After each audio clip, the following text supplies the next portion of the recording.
After almost 60 years of strong bipartisan support, Congress has cut all federal funding for public media, stripping away a critical pillar of support for local stations like ours. At Vermont Public, we'll lose at least $2 million this year. If all our sustaining members increase their gift by $7 per month, we'll close that gap for good. Increase your gift today and help close the gap at vermontpublic.org/update.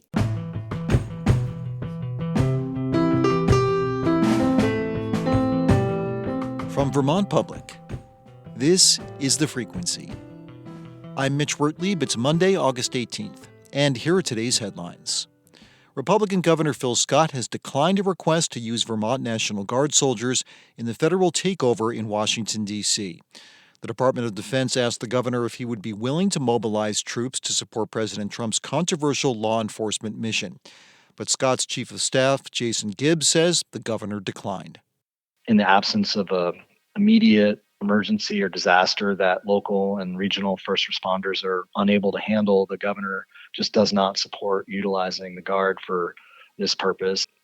It isn't the first time Scott has rejected the Trump administration's request for Guard troops. Last month, Scott declined to deploy National Guard troops to detention facilities operated by U.S. Immigration and Customs Enforcement. Some people in Lamoille County are calling on state regulators to prevent Copley Hospital from closing its birthing center.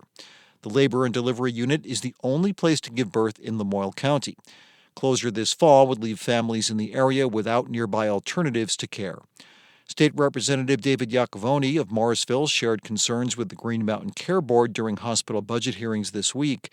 He says deliveries at the next closest hospitals, including UVM and Central Vermont Medical Centers, are more expensive. The decision to dismantle the birthing center will increase healthcare spending.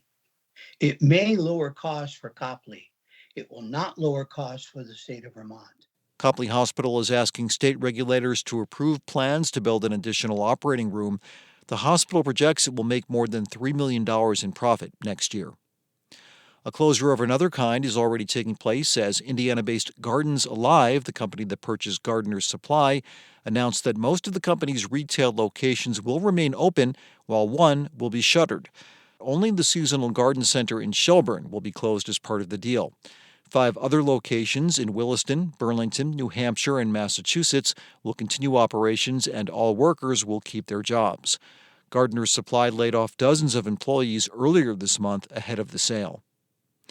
Many music fans are still mourning the loss of Nectar's. The landmark Burlington venue closed last month after nearly 50 years on the city's Main Street. National acts like the band Fish and musician Grace Potter both came out of the Nectar's local music scene. Chris Farnsworth is the music editor at 7 Days. He recently spoke on Vermont Edition and says downtown construction was one of several factors in the closure of Nectar's. You could also just really break it down and look at Burlington and see what was going on. The foot traffic just wasn't happening there anymore, which has always been a huge part of Nectar's. Music venues around the world are struggling to regain audiences after COVID-19. Farnsworth says Australia has lost 30% of its music venues in the last 5 years. And he says 150 independent venues have shut down in the last year or two in the United Kingdom.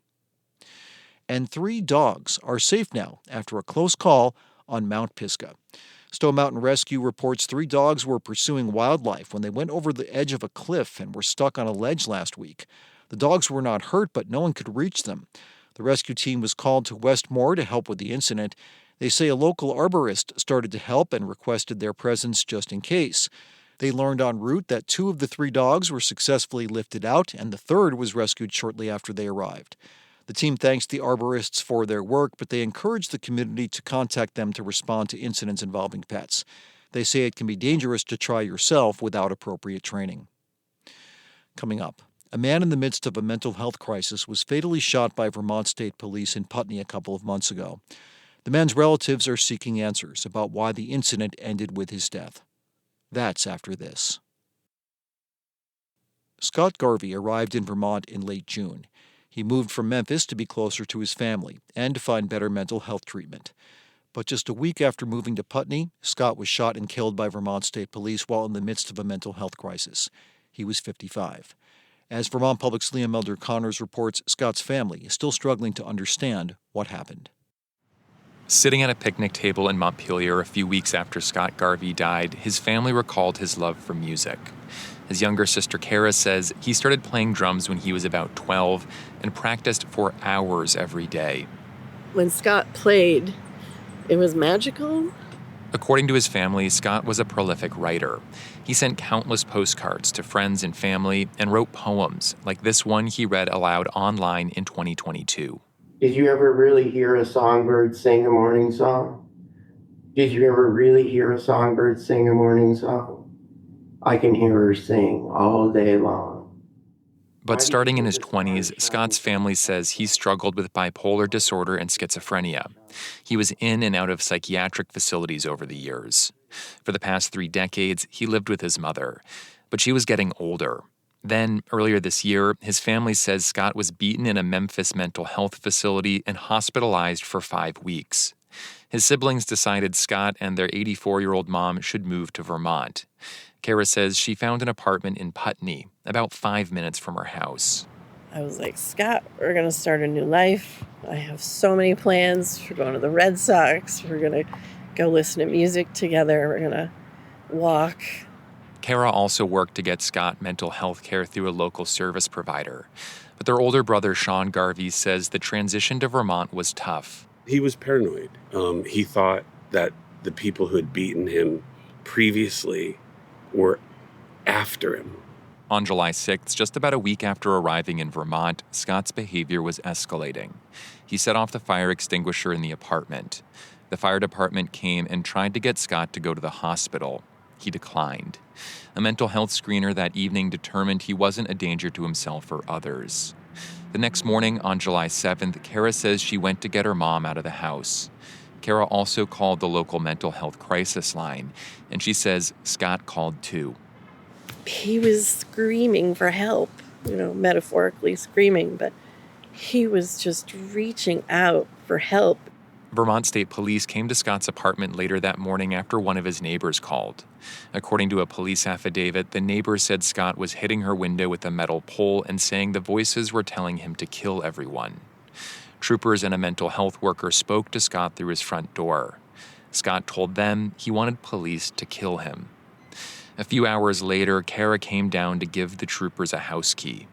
I said, he is deathly afraid of you.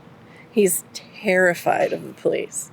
Kara asked the troopers if she could go talk to her brother. She says they said no and told her they thought Scott was close to coming out.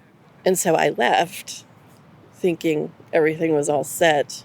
Kara says she talked to Scott by phone once more around 3:45 that afternoon. He told Kara that a woman at the scene was going to talk to him without cops and bring him coffee and cigarettes. The last time I talked to him on Monday, he said, I think it's going to be okay. 45 minutes later, troopers went into Scott's apartment. Trooper Peter Romeo shined his light on Scott and saw what appeared to be a rifle. Police say Scott didn't respond to commands and that Romeo shot Scott. Scott's family says they told police that Scott didn't have any weapons or firearms. According to court records, police found a metal pipe in the house, but no guns. The whole thing was an epic failure. Epic failure. You do not kill somebody that was reaching out for help. Vermont State Police declined to comment. The Attorney General's office and a county prosecutor are reviewing the shooting to determine if it was justified. Scott's older brother, Sean, says he doesn't expect the investigation to lead to any accountability. I don't have a lot of confidence. Sean says he's struggled with guilt since Scott died. Sean helped bring his brother to Vermont and then asked Scott to give him some space for a while, a request Scott followed, even on the day of his death. And I feel so awful about that. Because you replay all of this, like what could have happened that would change the outcome? What if he had called me? Would I had some magic turn of words that he would have felt comforted by? The Garveys say they plan to advocate for changes to how people with mental illness are treated. One idea, Kara says, could be to listen to people like her brother and ask them what they need. Kara read me a recent text message from Scott, his vision for a new mental health facility in Memphis. 2 basketball courts, a store for candies, gum, drinks, cigarettes, a huge movie screen with different movies every night. The first thing Scott wrote was to treat them like humans. For Vermont Public, I'm Liam Elder Connors.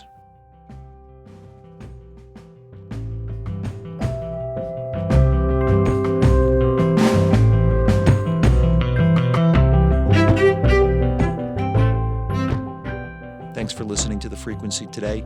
We had additional reporting from Peter Hirschfeld, Lexi Krupp, Nathaniel Wilson, Andrea Lorian, and Stephanie Colombini, who also edited today's episode of The Frequency. Our music is by Blue Dot Sessions. I'm Mitch Wertlieb. Talk to you tomorrow.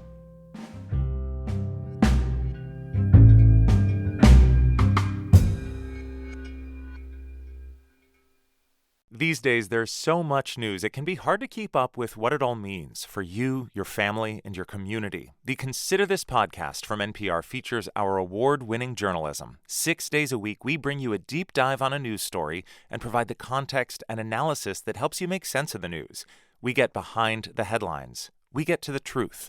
Listen to the Consider This podcast from NPR.